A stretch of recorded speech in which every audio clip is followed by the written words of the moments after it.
Hey guys, Kirsty here. So thank you to everyone who's been bugging me to make a video, because otherwise I will forget, as you guys should, well, you probably do know by now. So thank you to everyone who's been bugging me to do that. So here I am. The last time I uploaded a video was actually quite a while ago. But anyway, it was before I'd gone inpatient. So I can't exactly remember what I said on that video, but basically, I don't know, my friends have been bugging me for ages to go inpatient, and I really didn't want to, and then I kind of, basically my self-harm was getting worse and worse, and I was like, oh my god, everyone's bugging me to go inpatient. If it's going to shut them up, fine, whatever, I will. So I called up and asked for an admission on the Tuesday, and they actually had a bed for me that day, but I was beginning TAFE that night. So I asked if I could go in on the Wednesday, which they were fine with. Sorry, there's a bug. On the Wednesday, I went inpatient, and basically on the Tuesday night, it kind of hit me that I really did need to go in, because I had a really bad psychotic episode. It's probably one of the worst that I've ever had. And I was hallucinating that there was this guy and girl in the wall, and he was threatening her, and I was trying to defend her, and was punching the wall quite a lot, and yeah, it was just a pretty awful experience, and I almost broke my hand. Luckily I didn't, and apparently the fact that I didn't break my hand means that I punched properly, according to my psychiatrist, because I punched like this instead of punching like this, because this is how they do it in like karate and stuff, because it's like faster to do that, as opposed to like when you do that, they can see your hand coming, and when you do that, you will like break a bone here or whatever, but because I did that, it means, yeah, that I punched properly. Anyway, so there you go. So yeah, I was inpatient for about 2 weeks, and I did a med change whilst I was in there, to figure out my sleepers, because my sleeping med, it wasn't really being effective anymore.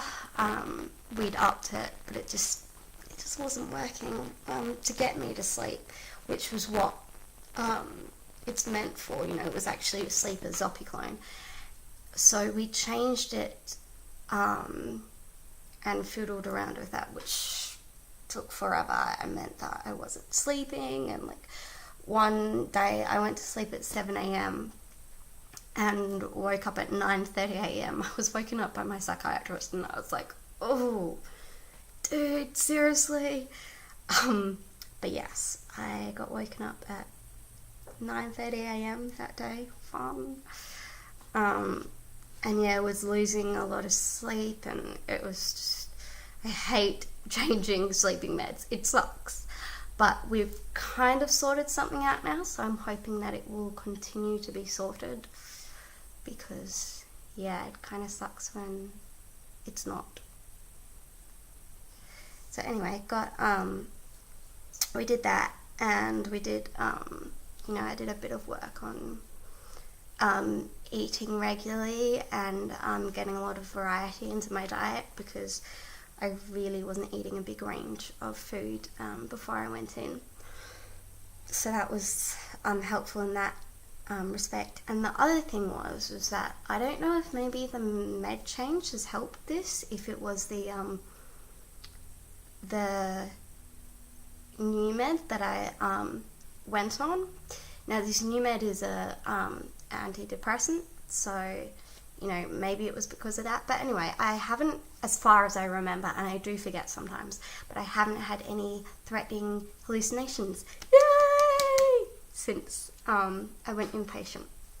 And that's really, really good. And it might be because the hallucinations and the psychosis is because of the BPD, not because of a psychotic illness. And so possibly the new medication helped my mood or something, which then, you know, helped with stress and everything. So the psychosis wasn't induced, or I don't really know, but I'm not going to complain.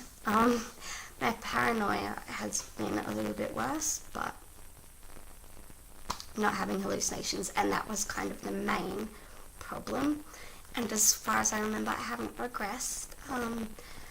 I have disassociated quite a lot. What I figured out without help with a therapist while I was inpatient was, sorry, the reason that I wasn't really realizing, you know, that I felt bad or whatever, that I was just like, I'm fine, like, why is everyone so concerned and stuff, was because I was disassociating, but not like, because there's a spectrum of dissociation, and I was like able to talk and like, you know, I was very mildly dissociated, but enough that I guess everything was kind of just cut off, cut off from me, and just enough so that I would not really, I guess I wasn't really realizing what was happening, if that makes sense. Yeah, I was just kind of cut off from everything. It was as though there was like a glass sheet in front of me, just in this little box, and so things weren't reaching me. Anyway, so I kind of came out of that a bit, and when I was inpatient, and I was a bit like, oh shit. Yeah. So anyway, I got discharged after 2 weeks because my doctor was going on leave, and I was meant to go back in on Monday, but then something's happened, I don't know, like a bed was meant to be booked for Monday, and something's gotten screwed around, so there's not a bed that's booked anymore, and my doctor has to book it for me. So on Monday I'm going to try and get in contact with him, and so I can go inpatient as soon as possible, which I don't really want to, but he thought it would be a good idea. He wanted me to come in and do a month-long admission, and I was like, no. But what I did say to him was that if we don't have that date set up yet, I'm going to come inpatient on this date, this is what's going to happen, I'm not going to do it. I would just be like, you know, I'll just be like, oh no, whatever, I'm not going in, good enough. And I guess I know myself well enough by now that like for the past I guess over a year now, none of my admissions have really been me that's initiated them. Not really. And so yeah, I knew that I had to do it because I was quite I guess against being admitted, and you know, I don't want to go in, so I was like, look, if we don't have this specific plan in place, I'm not going to come in. So I told him that, and it's just good because, you know, progress, it means that I'm being honest about what I am and aren't able to do. So yeah, we had that plan in place. And so now it means that I have to follow it up and chase it up, and I really don't want to. My whole head is going, no, don't do that, you don't need to do that. And yeah, I have to. So just trying to get it into my brain to chase it up and go in. Anyway, so apart from that, things have been going okay. I've been eating pretty well, been going out, I've been sleeping a lot. Like, I've been overwhelmingly tired, as you can tell.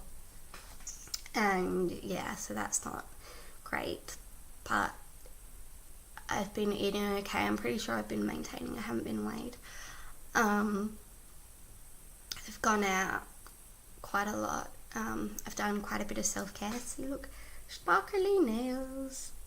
I love nails. And I got my hair done today, and it is now purple, which is exciting. So it's not like a really obvious purple, but because my hair's so dark, it's hard to like dye it a colour where it's kind of obvious. But yes, anyway, I have purple hair. Oh, and my neck just cracked. Anyway, purple hair is exciting. I love getting my hair done. So that was cool. And on Sunday, my mum and I and like Flick and yeah, we've been organising a fundraiser for the Butterfly Foundation. And they are like the main organisation, charity, I guess, in Australia for eating disorders. They're really good. They run a lot of programs, support groups. They have like intensive outpatient programs. They do one-on-one sessions, and yeah, they're pretty awesome. So they, yeah, we decided to do a fundraiser for them, and that is happening on Sunday. We're having a high tea. So yeah, I've got to do a speech, and I haven't even written my speech, and I probably should. So I gotta sit down and do that. And also I've started Auslan at TAFE, which is Australian Sign Language. So my name is Kirsty. Sorry, that was, you probably couldn't see my finger spelling at all.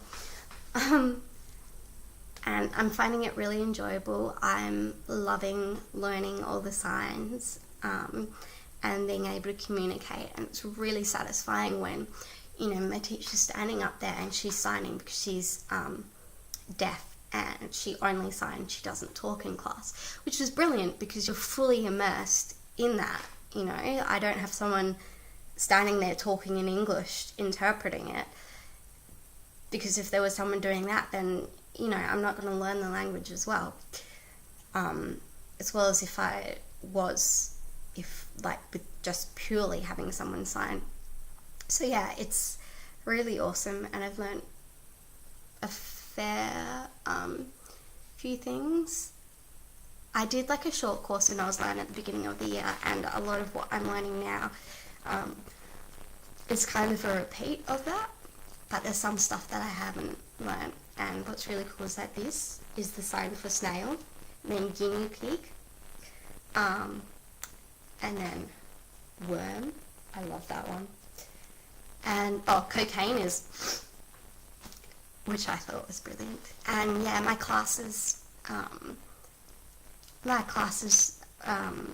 like a really good bunch of people, and yeah, so I'm enjoying that, and it's once a week for 3 hours, and yeah, it's good. I'm really glad that I've started this, and my teacher's really good about the fact I'm sick. I let her know that, and yeah, she's been excellent about it. So yeah, that's definitely a plus, because I was kind of scared about what would happen, like if it would be okay or not, or I don't know, but yeah, she's been good about that. And another thing that has happened, which is really exciting, is that my one of my best French friends, Florian, he is awesome, and he's coming to Australia. He's coming to visit me, and he's coming on the 12th of September, and he's leaving on the 27th of September, and it's going to be so good because we just, you know, we hit it off right away, and he's just such a good friend to me, and he means the world to me, and it's going to be so good to see him. You know, when I went back to France at the beginning of this year, I hadn't seen him or, you know, my other two best friends over there for, I'm really bad, three years. End of 2010, beginning of 2014. You can work it out, 3 years, I think. Yes. No. Yes. I don't know. Whatever. I hadn't seen them for a long time, and it was like no time had passed at all. We just went straight back into, that friendship. So it's really good to know that you can be so close to someone, to the point that you don't see them for years and don't have much contact with them because, when you're halfway across the world and in different time zones, it's pretty hard to stay in contact with people. But yeah, it's awesome. And so he's going to be able to come out to Australia, and that's cool. Like, my host family came out to Australia. He's come out to Australia. It's just, yeah, it's amazing what student exchange can bring. So that's going to be really cool. And if you're lucky, I might put up a video with him. He's probably going to be really weirded out by it. But anyway. And that's probably about it for now. People have been asking to see my apartment, or our apartment, with Flick. But it's really messy, so you can get a very quick, oh, look at that. Yes. That's our living room. It's really not that interesting. Really. Once I decorate my room and fully get my room done, I might put up a picture on Tumblr or something. So, yeah. Oh, and the other awesome thing, the new episode of Doctor Who is coming out! Oh my gosh! It's gonna be amazing. So yes, new episode of Doctor Who coming out soon. Yay! So there you go. It's my not very interesting life, although I guess there were some updates. And it's probably more updates in this video than there have been in the past year. And I still managed to ramble on for 17 minutes. Alright, thank you so much for bugging me to make a video, guys. Keep on bugging me because I find it really, really helpful because my memory is terrible. And even then, keep on bugging me so that I remember to upload it because I have to upload it at night. And half of the time I forget to do it. So yes. Thank you for watching, and yeah, hopefully I will upload another video soon. Alright, bye guys.